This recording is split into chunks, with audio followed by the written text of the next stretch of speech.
Le 11 septembre 2001, les événements autour du World Trade Center à New York et du Pentagone ont bouleversé la population mondiale. Un événement qui continue de marquer le monde. Ce jour, également appelé 9/11, a entraîné de nombreuses guerres et a permis au gouvernement du monde entier d'étendre massivement le contrôle de leur propre population. Selon le récit officiel du gouvernement américain et des médias mainstream, 19 terroristes ont détourné 4 avions le matin du 11 septembre. 2 avions se sont écrasés sur les tours jumelles du World Trade Center à New York et se sont effondrés peu de temps après. Un 3e avion s'est écrasé sur le Pentagone, le siège du ministère américain de la Défense.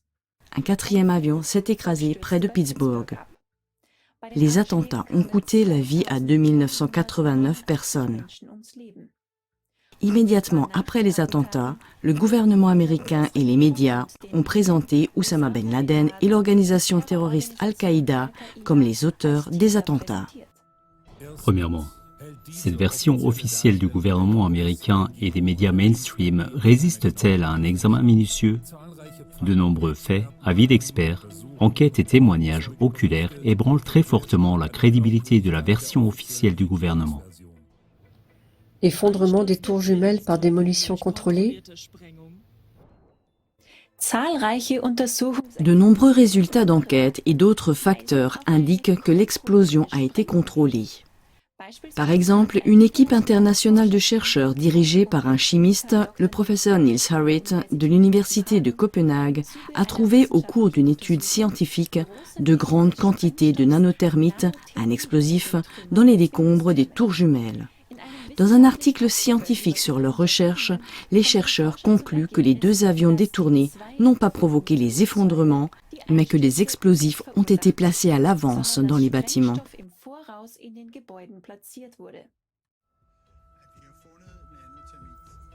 Nous avons trouvé de la nanothermite dans les débris du World Trade Center.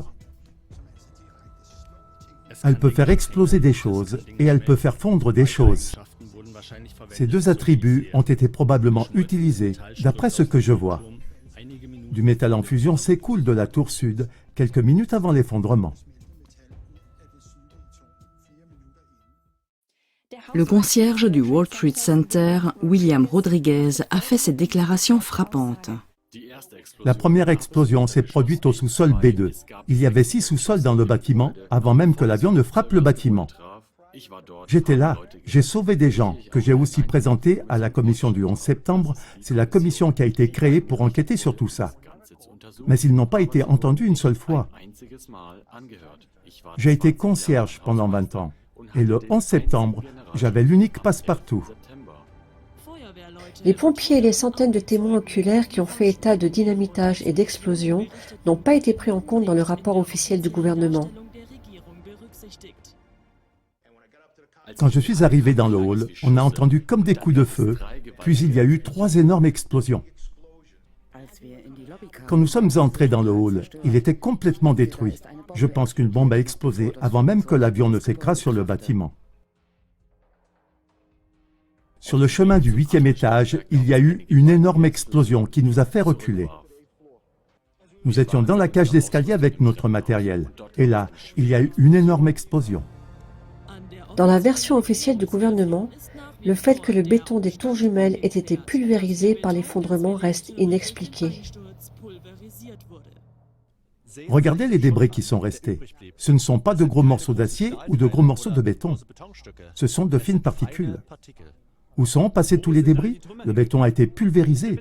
J'étais ici mardi et c'était comme si j'étais sur une planète étrangère. Le béton était tout simplement pulvérisé. Nous avons ici des immeubles de bureaux de 210 étages. On ne trouve pas de bureaux ici. On ne trouve pas de chaises, pas de téléphone, pas d'ordinateur. Le plus gros morceau de téléphone que j'ai trouvé était la moitié du clavier. Il faisait à peu près cette taille. Le bâtiment s'est effondré en poussière. Ground Zero désigne le site du World Trade Center détruit lors des attentats terroristes du 11 septembre 2001. Ce terme est utilisé dans le langage militaire pour désigner le lieu d'explosion en surface d'une bombe atomique ou d'un missile. World Trade Center 7. Le World Trade Center 7 ne se trouvait pas directement sur Ground Zero, mais au nord, à l'extérieur du site.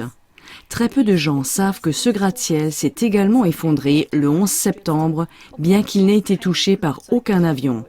Il s'est effondré verticalement, comme il est d'usage lors d'une démolition. Le National Institute of Standards and Technology, en abrégé NIST, financé par le gouvernement américain, a mené l'enquête officielle sur l'effondrement du World Trade Center 7. Le rapport du NIST a étayé la version officielle du gouvernement. Selon lui, le World Trade Center 7 a pris feu et s'est effondré en raison de la chute de débris des tours jumelles. L'historien suisse Daniel Ganser s'exprime à ce sujet. Comment un bâtiment avec 81 colonnes en acier peut-il s'effondrer en chute libre à cause d'un incendie? Car lors d'une chute libre, les 81 colonnes en acier doivent disparaître à la même seconde. Jusqu'à présent dans l'histoire, jamais, vraiment jamais, un bâtiment ne s'est effondré à cause d'un incendie. Un bâtiment à ossature d'acier. En 2019, une étude indépendante sur le World Trade Center 7 a été publiée aux États-Unis. Elle a été présentée par l'Université d'Alaska Fairbanks. La principale conclusion de cette étude est que le feu n'a pas causé l'effondrement du World Trade Center 7 le 11 septembre. Le professeur Daniel Ganser s'est exprimé comme suit sur les résultats de cette étude. Elle dit que les 81 colonnes d'acier ont dû perdre leur stabilité à la même seconde. Et c'est en fait une autre façon de parler de dynamitage. En 2017, Peter Ketchum, employé de longue date du NIST, a accusé l'institution d'avoir falsifié le rapport d'enquête en faveur de la version gouvernementale. Le rôle du NIST, si je comprends bien, était d'enquêter sur les effondrements des 3 tours du World Trade Center. Et par là, je veux dire déterminer pourquoi les tours 1, 2 et 7 se sont effondrées. En très peu de temps, j'ai compris que l'étude du NIST sur les effondrements du World Trade Center n'était pas une étude sérieuse et réelle. J'avais toujours cru que les recherches du NIST étaient des plus sérieuses. Maintenant, voir ce qu'ils avaient fait de l'étude et du rapport sur le World Trade Center m'a décontenancé. J'ai tout de suite compris qu'il y avait des preuves accablantes, que les 3 tours, 1, 2 et 7, s'étaient effondrées suite à des dynamitages contrôlés. J'ai vu que le dynamitage contrôlé n'avait pas du tout été étudié comme la cause la plus évidente. En fait, cela a été traité en 1 ou 2 phrases dans le rapport. Couverture médiatique du jour du 11 septembre. La BBC a diffusé en direct un reportage sur l'effondrement du World Trade Center 7 alors que le bâtiment était encore debout. En réalité, l'effondrement de la tour n'a eu lieu que 20 minutes plus tard. Outre la chaîne de télévision britannique, CNN avait également annoncé trop tôt l'effondrement. Ce fait indique que certains médias étaient préinformés.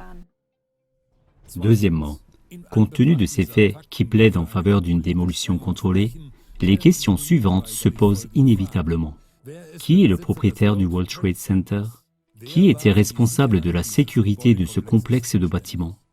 Existe-t-il des preuves que les gens étaient au courant à l'avance de ces événements? Construction du World Trade Center à New York. À la fin des années 1950, le banquier et stratège global David Rockefeller s'est engagé pour la construction du World Trade Center. En 1958, Rockefeller a fondé l'association Downtown Lower Manhattan et en a pris la présidence. Son frère Nelson Rockefeller, qui était à l'époque gouverneur de New York, l'a beaucoup aidé dans cette entreprise. C'est pour cette raison que les tabloïds new-yorkais ont appelé les tours jumelles Nelson et David.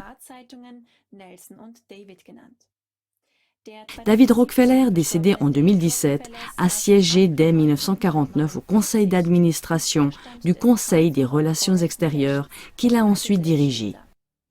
derrière ce groupe de réflexion se cache un tel pouvoir que le magazine d'information Der Spiegel écrivait déjà en 1975 qu'il s'agissait de l'institution privée la plus influente d'Amérique et du monde occidental. Jusqu'à aujourd'hui, le CFR, c'est-à-dire le Conseil des relations extérieures, tire les ficelles comme une sorte de gouvernement de l'ombre. C'est depuis ce centre stratégique que l'administration américaine est dirigée dans le but de faire avancer le gouvernement mondial, également appelé Nouvel Ordre mondial, visé par David Rockefeller et le CFR. Le CFR a été fondé en 1921 par des banquiers connus comme John Rockefeller Jr., le père de David et Nelson Rockefeller, et est depuis lors financé en grande partie par la famille Rockefeller. Une première piste sur les commanditaires du 11 septembre est fournie par le témoignage remarquable du réalisateur américain primé Aaron Russo en 2009, peu avant sa mort. J'avais un ami, Nick Rockefeller. Lorsque je me suis présenté au poste de gouverneur du Nevada, il m'a contacté par l'intermédiaire d'une avocate et nous sommes devenus amis. C'est lui qui m'avait dit, 11 mois avant le 11 septembre, qu'il y aurait un événement. Il ne m'a jamais dit ce que serait cet événement. Mais cet événement devait être suivi d'une invasion de l'Afghanistan par l'Amérique pour construire des pipelines depuis la mer Caspienne. Nous envahirions l'Irak pour prendre les champs de pétrole et établir des bases militaires au Moyen-Orient pour faire de tout cela une partie du nouvel ordre mondial. Je me souviens qu'il m'a dit que nous verrions des soldats chercher des personnes dans les grottes d'Afghanistan et du Pakistan.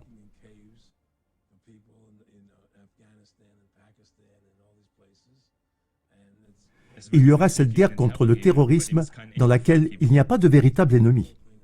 Tout cela ne sera qu'une gigantesque escroquerie, un prétexte pour le gouvernement pour contrôler le peuple américain. Toute la guerre contre le terrorisme est une escroquerie, une farce. L'objectif final que ces gens ont en tête est la création d'un gouvernement mondial, dirigé par l'industrie bancaire, par les banquiers. L'agenda est de créer un gouvernement mondial et d'implanter une puce RFID dans chaque citoyen. Tout l'argent ne doit plus se trouver que dans ces puces. Il n'y aura plus d'argent liquide. Et Rockefeller m'a dit lui-même qu'il voulait y arriver. Comment Nick Rockefeller était-il au courant du 11 septembre et des plans de guerre qui ont suivi? Nick Rockefeller, qu'on voit ici avec Aaron Russo, est également membre du CFR. Qui était responsable de la sécurité du World Trade Center? La sécurité de ce complexe de bâtiments a été confiée à l'entreprise Stratsec de 1993 jusqu'aux événements du 11 septembre. Il s'est avéré par la suite que Marvin Bush, le frère du président américain de l'époque George W. Bush, a fait partie du conseil d'administration de cette entreprise de 1993 à 2000. Qui est le propriétaire du World Trade Center? Dans les années 1980, le milliardaire Larry Silverstein a loué un terrain en face du complexe du World Trade Center et y a construit la tour World Trade Center 7, inaugurée en 1987. Silverstein a également signé un contrat de location pour 99 ans pour les 2 tours jumelles du World Trade Center, 6 semaines avant le 11 septembre 2001. Parallèlement, il a souscrit une assurance qui s'appliquait également en cas d'attentat terroriste. Finalement, il a profité du 11 septembre puisqu'il a reçu 1,1 milliard de dollars supplémentaires en plus de la somme d'assurance convenue de 3,5 milliards de dollars. Comment cela s'est-il passé? Silverstein a réclamé 2 fois à l'assurance la somme d'assurance convenue, car les tours jumelles avaient été détruites par 2 avions, donc, selon Silverstein, par 2 événements indépendants. La somme qu'il a reçue de l'assurance a pu être utilisée pour la construction du nouveau World Trade Center. La société d'investissement américaine Blackstone Group est un partenaire d'affaires de Larry Silverstein. Elle a pris en charge l'hypothèque du World Trade Center 7 l'année précédant les attentats. Le Blackstone Group a été fondé par Peter George Peterson et Stephen Allen Schwarzman. Peterson était non seulement le président exécutif du Blackstone Group au moment du 11 septembre, mais aussi le président du CFR. Schwarzman est également membre du CFR. Larry Silverstein est également un grand ami de David Rubenstein, l'actuel président du CFR. On voit ici David Rubenstein lors d'une conférence en ligne avec Silverstein. C'est un grand honneur pour moi d'avoir mon ami Larry ici. Le nouveau World Trade Center 7 a été inauguré en 2006. Silverstein a fait construire sur le parvis du nouveau bâtiment un parc appelé Silverstein Park. Ce parc est une représentation de l'œil qui voit tout. Le même symbolisme que l'on retrouve sur le billet de dollar américain au sommet de la pyramide. Elle symbolise l'établissement d'un nouvel ordre mondial sous la domination de Lucifer. En 2021, à la demande de Larry Silverstein, une œuvre d'art composée de plusieurs pyramides a été installée dans l'œil du Silverstein Family Park. Il s'agit également d'une allusion au nouvel ordre mondial auquel aspirent ces cercles. Le fait suivant laisse supposer que Larry Silverstein avait lui aussi une connaissance préalable des projets liés au 11 septembre.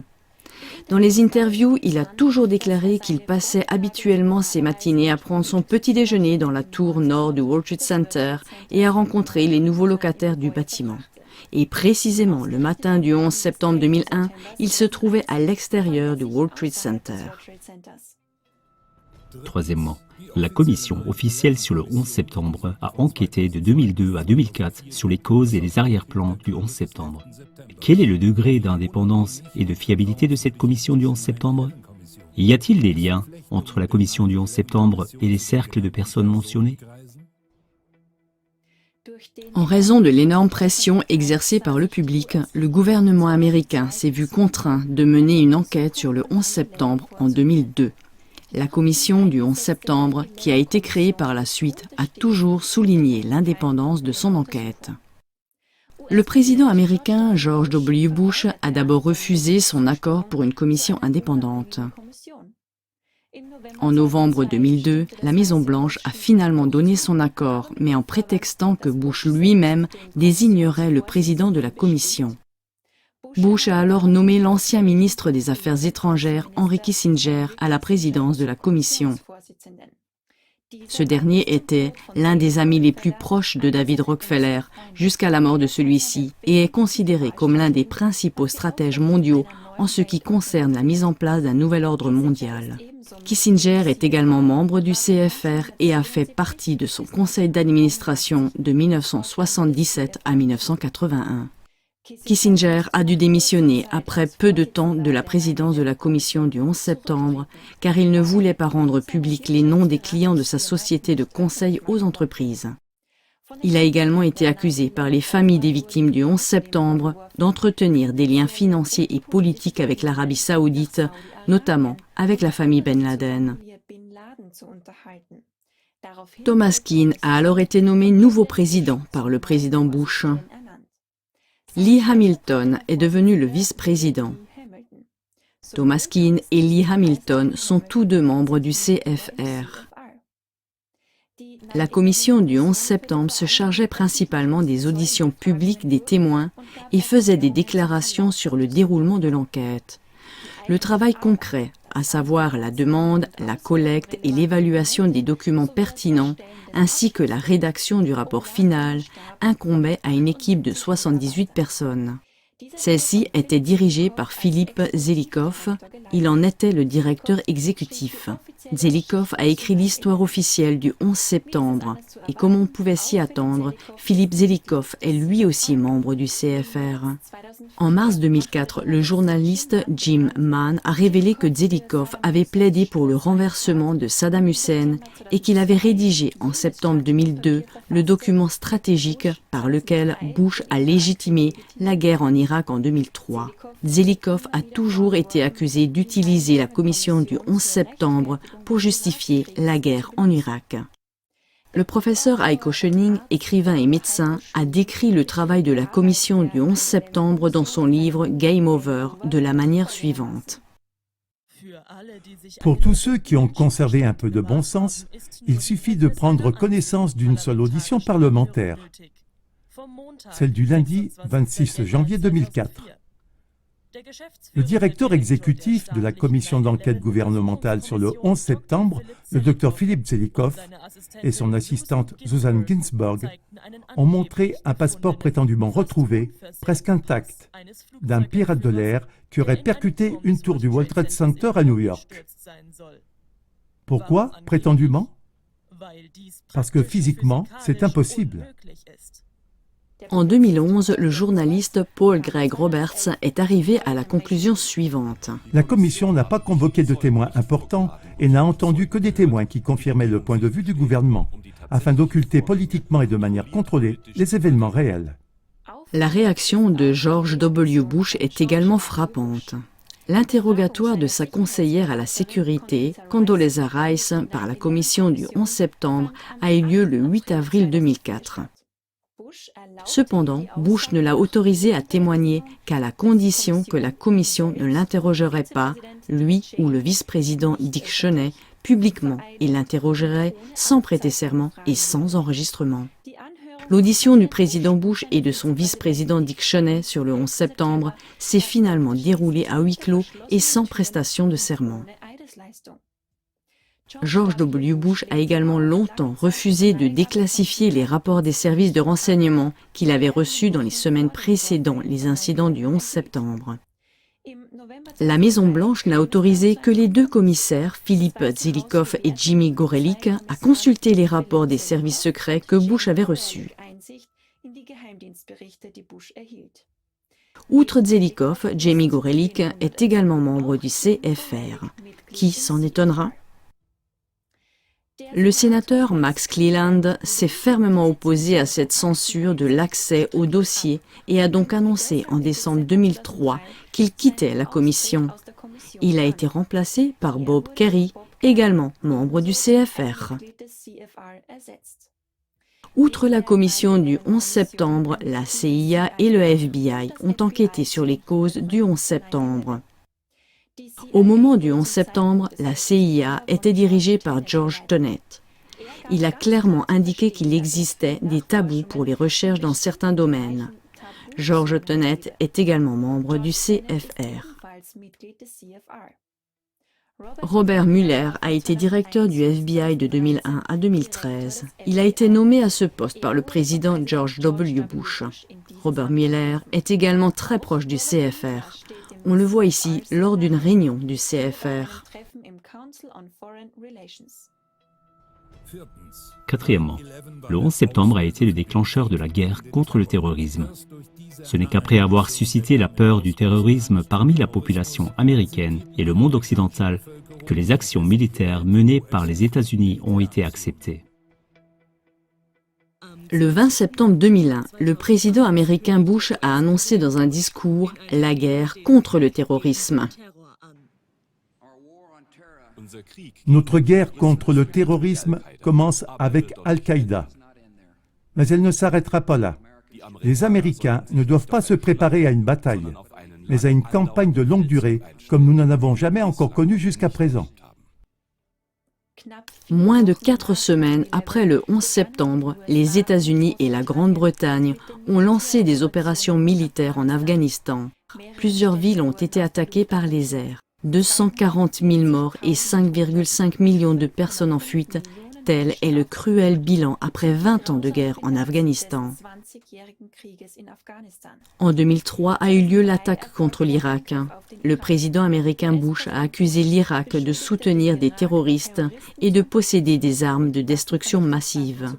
Cette justification de la guerre en Irak, contraire au droit international, s'est avérée par la suite être un mensonge. L'étude américaine, la guerre en Irak 2003 et les victimes humaines inévitables, évalue, dans une faible estimation, que la guerre en Irak a coûté la vie à environ 1,5 million de personnes. Pendant la guerre en Irak, les États-Unis ont utilisé 1000 tonnes de munitions à l'uranium. Les malformations chez les enfants ont augmenté de manière dramatique. Le président américain Barack Obama a poursuivi la guerre contre le terrorisme pendant toute la durée de son mandat. En 2011, les États-Unis et les pays européens ont bombardé la Libye pendant 8 mois sans interruption, dévastant des régions entières. Avec la Libye, c'est le pays avec la meilleure infrastructure sociale et le revenu par habitant le plus élevé d'Afrique qui a été détruit et pillé. Des dizaines de milliers de personnes ont été tuées pendant la guerre et plusieurs milliers d'autres sont mortes au cours des 10 années de guerre civile qui ont suivi. Le bilan dramatique de la guerre en Syrie, plus de 600 000 personnes ont perdu la vie, dont 55 000 enfants selon les estimations. Jusqu'à 12 millions de Syriens ont perdu leur foyer. Une étude de l'Institut Watson de l'Université Brown datant de 2023 montre clairement que depuis le 11 septembre, les guerres américaines ont coûté la vie à 4,5 millions de personnes. Les guerres en Afghanistan, en Irak, au Pakistan, au Yémen, en Libye, en Somalie et en Syrie ont en outre déclenché en 2015 un mouvement massif de réfugiés qui se poursuit encore actuellement. En outre, le 11 septembre a entraîné l'adoption de nouvelles lois de surveillance et de contrôle de la population dans le monde entier. Cinquièmement, après le 11 septembre, le cabinet gouvernemental de George W. Bush a mené cette guerre contre le terrorisme qui a fait des millions de morts. Les faits permettent d'établir les liens non seulement entre le CFR et la commission du 11 septembre, mais également entre le CFR et l'administration Bush. L'équipe gouvernementale rapprochée du président américain George W. Bush a formé l'administration responsable de la guerre contre la terreur. Elle se composait comme suit. Président George W. Bush, vice-président Dick Cheney, secrétaire d'État Colin Powell, secrétaire à la Défense Donald Rumsfeld, secrétaire adjoint à la Défense et conseiller politique du président Bush Paul Wolfowitz, ainsi que la conseillère à la sécurité nationale, Condoleezza Rice. Parmi ces personnes, 4 étaient membres du CFR à l'époque de leur mandat. Dick Cheney, Colin Powell, Paul Wolfowitz et Condoleezza Rice. Grâce à des révélations comme celle du franc-maçon italien de haut grade, Gioella Magaldi, on sait que presque toute l'équipe gouvernementale était au même moment initiée à la franc-maçonnerie. Voici les membres de la superloge Howard Patalfa, George W. Bush, Dick Cheney, Donald Rumsfeld, Paul Wolfowitz et Condoleezza Rice. Le président américain suivant, Barack Obama, qui a continué à promouvoir la guerre contre la terreur, est également membre de la superloge Mahat, tout comme l'actuel président américain Joe Biden, ainsi que Bill et Hillary Clinton. Ces superloges au sein desquelles la franc-maçonnerie de haut niveau est organisée poursuivent également la mise en place d'un gouvernement mondial unique. Le chef terroriste Oussama Ben Laden a été présenté comme le principal instigateur des attentats du 11 septembre 2001. Gioella Magaldi a révélé qu'Oussama Ben Laden est également un franc-maçon de haut grade et un membre de la superloge maçonnique Aort Pantalfa, avec presque tous les politiciens du gouvernement américain au moment du 11 septembre. Ben Laden a été initié originellement à la superloge maçonnique Three Eyes, fondée en 1968 par David Rockefeller, Henry Kissinger et Zbigniew Brzezinski. Outre Oussama Ben Laden, George Bush père, Dick Cheney, Condoleezza Rice et Nelson Rockefeller font ou ont fait partie de cette loge secrète. L'actuel président du CFR, David Rubenstein, et le président à long terme du CFR, Richard Haas, font également partie de la superloge Three Eyes. Dans ce contexte, on comprend mieux le lien entre la famille Bush et la famille Ben Laden. Le père d'Oussama Ben Laden s'est hissé au premier rang des entrepreneurs de construction et des multimillionnaires dans le royaume d'Arabie Saoudite à partir des années 1950 avec son entreprise Saudi Bin Ladin Group. Salim Ben Laden, le demi-frère aîné d'Oussama Ben Laden, a dirigé l'entreprise familiale de 1972 jusqu'à sa mort. En tant qu'investisseur, il était étroitement lié à George Bush Senior par le biais d'entreprises telles que le Carlyle Group. Avec le fils de ce dernier, George W. Bush, il a fondé en 1978 la société pétrolière Arbusto Energy au Texas. Dans les jours qui ont suivi le 11 septembre, le trafic aérien a été interdit aux États-Unis. Toutefois, selon des documents internes du gouvernement, le FBI a permis à des proches du chef d'Al-Qaïda Oussama Ben Laden et à des autres Saoudiens de quitter rapidement les États-Unis le 13 septembre 2001. La Maison-Blanche, sous la présidence de George W. Bush, a donné l'autorisation de faire sortir du pays 6 jets privés et 2 douzaines d'avions de ligne. Les documents qui ont révélé cela ont dû être publiés en 2015, car le groupe de défense des droits civils, Judicial Watch, avait intenté avec succès une action en justice pour les obtenir. Mais qu'en est-il des messages vidéo de menaces d'Oussama Ben Laden diffusés en continu par les médias grand public? Selon les révélations de Magaldi, Ben Laden agissait selon un scénario préétabli. Même le vérificateur de faits de la radio SWR3 a dû admettre qu'il existe des doutes légitimes sur la version officielle concernant la responsabilité d'Oussama Ben Laden. Selon la version officielle, 19 terroristes, pour la plupart saoudiens, auraient détourné les avions et provoqué leur crash. Le commanditaire aurait été Oussama Ben Laden, le chef d'Al-Qaïda. Mais il n'y a pas de preuve irréfutable. Le juge administratif fédéral allemand, Dieter Desroth, a souligné qu'aucun tribunal indépendant n'a jamais pu vérifier les preuves présentées par les services de renseignement sur la culpabilité de Ben Laden. La mort d'Oussama Ben Laden est également très étrange et soulève des questions. Officiellement, le gouvernement américain l'a déclaré mort. Selon cette déclaration, Ben Laden a été abattu par l'US Navy. Toutefois, aucune photo du corps du terroriste le plus recherché au monde n'a été prise. Selon les informations officielles, le corps a été jeté à la mer. Il n'y a toutefois aucune preuve de cela. Conclusion. Lorsqu'on cherche à identifier les véritables responsables, commanditaires et acteurs du 11 septembre, on tombe toujours sur le même groupe de personnes. Après un examen plus approfondi de la commission officielle du 11 septembre et du gouvernement américain en place lors du 11 septembre, le nom de David Rockefeller et du Conseil des relations extérieures qu'il a longtemps dirigé ressortent très fortement. Même dans le cas d'Oussama Ben Laden, présenté au monde entier comme l'auteur principal du 11 septembre, les liens avec ces personnes et ses points de contact sont très visibles. Afin de ne transmettre que la version officielle aux générations suivantes et d'effacer la trace des cercles de personnes présentées dans cette émission, rien n'a été laissé au hasard par les personnes à la tête de ces réseaux. En 2014, un mémorial et un musée ont été inaugurés sur le site du World Trade Center. Le 9/11 Museum raconte l'histoire du 11 septembre et est, selon ses propres déclarations, la plus importante institution consacrée à l'étude de cet attentat.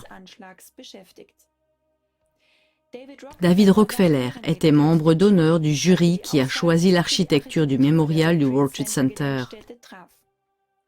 Il était également membre du conseil d'administration de la World Trade Center Memorial Foundation, qui a été chargé de la construction et du financement du mémorial et du musée du 11 septembre. Au total, David Rockefeller a contribué à hauteur de 15 millions de dollars à cette institution. Outre Rockefeller, on trouve également Peter George Peterson au conseil d'administration de cette fondation. Peterson a été président du CFR de 1985 à 2007, c'est-à-dire à l'époque où se sont déroulés les événements du 11 septembre. Les faits et les liens mis en évidence dans cette émission doivent être examinés de toute urgence par un tribunal indépendant. en particulier les liens avec le CFR ainsi qu'avec la famille Rockefeller et les crimes de guerre déclenchés par le 11 septembre qui ont fait des millions de victimes, exigent une enquête et une sanction juste imposée par un tribunal indépendant. Les véritables raisons du 11 septembre seront observées par la population, tout comme le projet d'établir un gouvernement mondial. Ce n'est qu'ainsi qu'il sera possible d'empêcher ces manipulateurs de continuer à soumettre les peuples sans méfiance et que les gens pourront à l'avenir reconnaître à temps leurs plans sournois et les stopper. Diffusez donc cette émission au contenu explosif au plus grand nombre possible de personnes de votre entourage.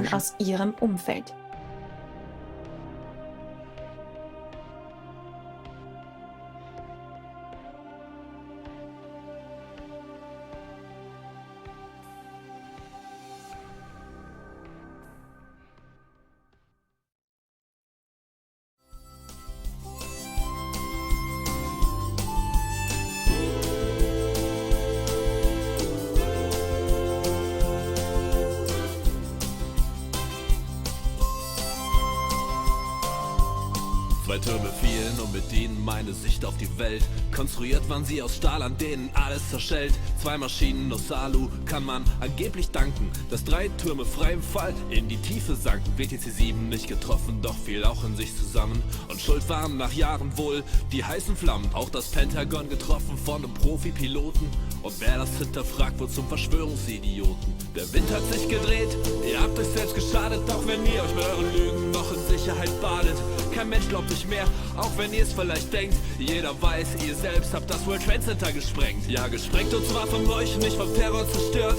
Und die Medien decken euch, weshalb man nicht mehr auf sie hört. Es ist verlogen, euer Spiel, ihr seid so dermaßen durchtrieben, dass wir euch stoppen werden, weil wir den echten Frieden lieben.